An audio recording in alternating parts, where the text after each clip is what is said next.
Hello and welcome to the Kickoff. I'm Paul Aten alongside my play-by-play colleague Brooks Corl. Brooks, great to see you. Tonight we're going to talk a little bit about the last couple of games. What we've observed, we had the opportunity to go to Medfield, a rare road trip for us. And then we'll talk about some of the upcoming games with the Mohawks. So Brooks, we think about Medfield, obviously exciting game, close game. What are your thoughts? Well, I would second all that motion. Medfield is a bigger school, tougher team. They're a Division 5 team. I thought they were a 6 or a 5. And basically, we came very close in that game. It was a very entertaining game to watch. The final score was 43-35. After 3 quarters, it was 35 each. What really made the game turn around for the Mohawks was that they changed from trying to rely on a ground game to a passing game. And passing is their strength. Yeah, and I know you have some statistics to share. Why don't we start there?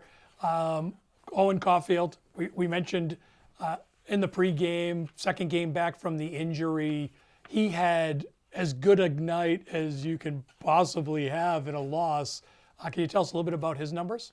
In the passing game, Owen attempted 28 passes and completed 23 of them. That's pretty impressive. That's like an 80-something percentage. Yeah. The game turned around in the second half. Mohawks did score a touchdown at the end of the second quarter, as I recall. Can you tell us a little bit about Owen Caulfield's, the Mohawk quarterback's night? You betcha. The Mohawks came very close to turning this game around 180 based on the passing game of Owen Caulfield and also the receiving of Carter. That was a big one. Owen's stats 23 for 28 on the passing. That's a 70-something percent passing. Yeah, I think that's not too many of them do quite that well. 4 touchdowns, I think. Yeah, there were 4 touchdowns. There was 1 interception, pick 6.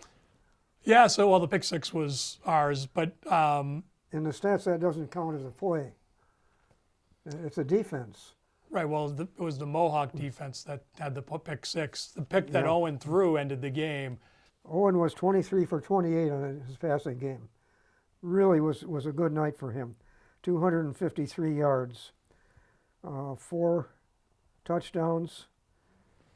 There was 1 interception. The interception was right at the end of the game. If they completed that pass, they were possibly going to tie the game at the end. On the ground, not the strength that night. It was a tough night for us. Kickoff returns, special teams. Kickoff returns, there was an 8-yarder and a 20-yarder for Cravey. Montero had a 23-yarder. Those are big numbers for special teams. Yeah, for sure. They got nice contributions from a number of positions. And special teams, you and I have talked about quite a bit, whether it's the kicking game, return game, or just kind of managing field position. The special teams has done a nice job all season, both the league games and the non-league games. I did want to say something on the receiving end, too. Jack Carter had 6 receptions for 111 yards. That's a big number.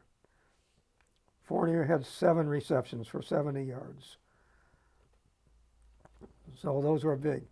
Cravey even had 4 receptions for 17 yards.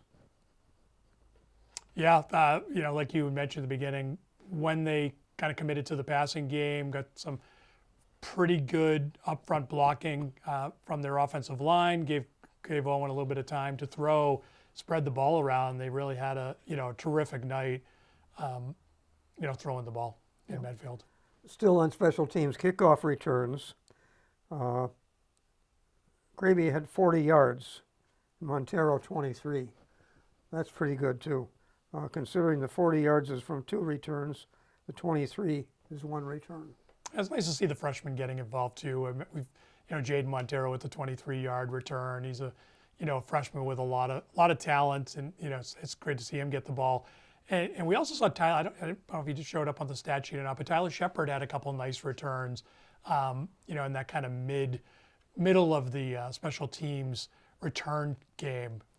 Just secured the ball, picked up a couple positive yards, but another freshman getting an opportunity and making the most of it. Yeah, it does. It makes up for having a young team. So many times we think of being a young team as being inexperienced. These guys are really coming into their own. Yeah, they're doing a nice job. I mean, it's a very traditional Millis Mohawk football team that there's not a lot of numbers. You got to rely on the entire roster, and head coach Martellio is doing a nice job with that. Yeah, and remember Carter's pick six too. Yeah, certainly a huge point in the game for the Mohawks. I think at the time it's 21-7. They get the pick six, close the gap. I think really was the critical piece of that is not only was it a fantastic interception by Jack Carter, he runs it back into the end zone, but then they hold Medfield. They don't give up the late second quarter touchdown. We saw them do that in Dover Sherborne, and it really was the difference in the game. Here, they held them out of the end zone, went to the half, got the ball to start the second half, and made a game of it. Yeah. So what's next for the Mohawks, Brooks? Next, they have Norton at home on November 1st. That's this coming Friday. That's going to be a big one. Norton is perennially a very powerful team.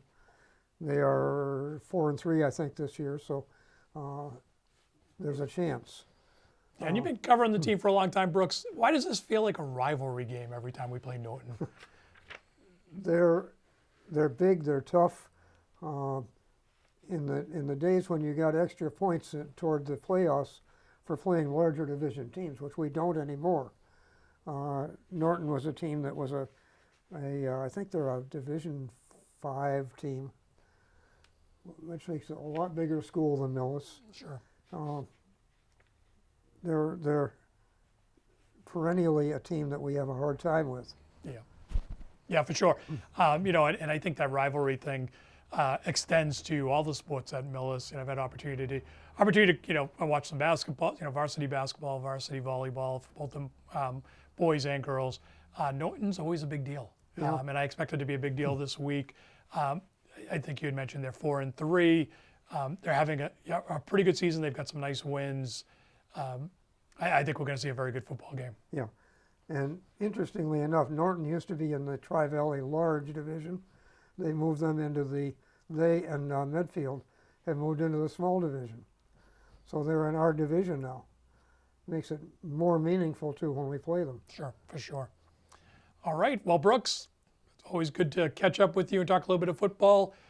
For Brooks Corl, I'm Paul Aten. Thanks for watching the Kickoff. We'll see you next time.